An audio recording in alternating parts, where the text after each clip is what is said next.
I'm totally surprised by seeing the depth of our ancient philosophers.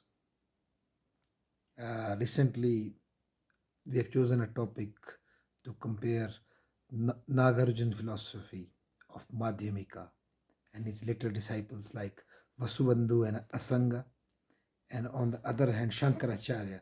How much their philosophy is similar. Vedanta and Shunyata or Shunyavada of Madhyamika.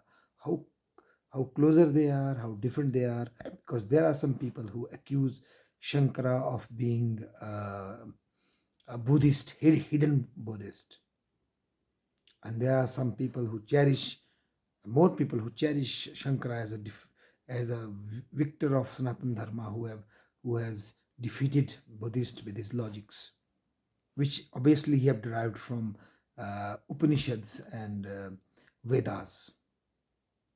But after going through some literatures and some articles, I have realized that there's a lot of commonality between them. And mm, Nagarjuna being predecessor of Shankara and Vasubandhu and Asanga being predecessor of uh, Shankara, and the fact that Buddhism was in its prime, and it was reaching its new heights. So definitely the level of their philosophy was very up at that time as compared to Hindu philosophy of that time. And at the time, by the time Shankara came up, the teacher he chose, or gurus which he has espoused, who have trained him, were actually indirectly and indirectly influenced by the Buddhist teaching of that time, because it's very obvious.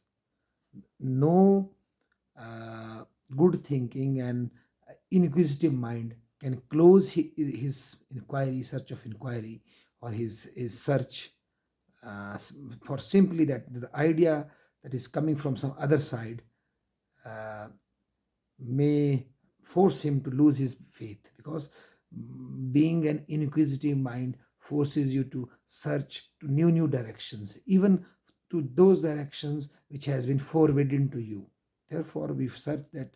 A lot of scholars have pointed out that Gaudapada, who is the guru of Shankaracharya's guru, was greatly influenced with the philosophy of Nagarjuna's and Vasudandhu and Asanga's Madhyamika philosophy, while Shankara in himself has espoused to defeat Buddhist influence and re-flourish Sanatan Dharma, has tried to had a mentality of a intellectual conqueror.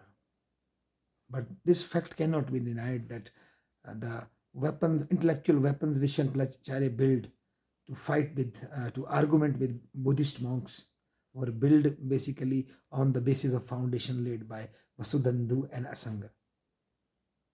Shankara has devised a different terminology, a different angle to see the same truth, which Madhyamika philosophy was seeing with the concept of Shunya. Shunya, Shankaracharya called it Brahma.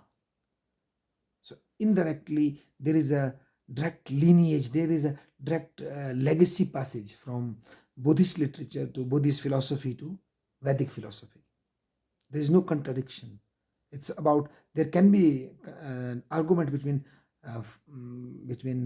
Shankara and a Buddhist monk, but in reality, though they were discussing in the paradigm being set by the earlier predecessors like Nagarjuna.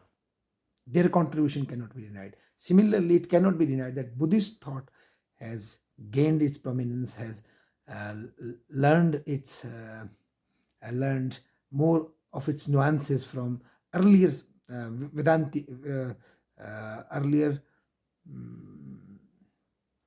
Vedanta philosophy.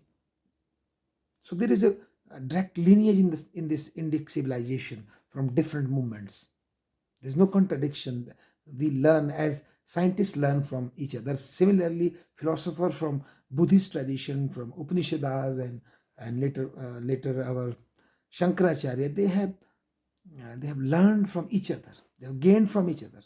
Rather than seeing them in confrontation with each other, let us see them from as a journey of humanity in the quest of reaching the philosophical truth.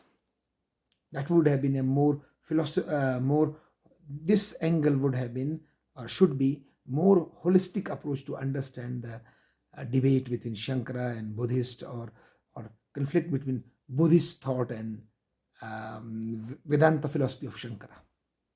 That is my conclusion. One can agree with it or not. Thank you.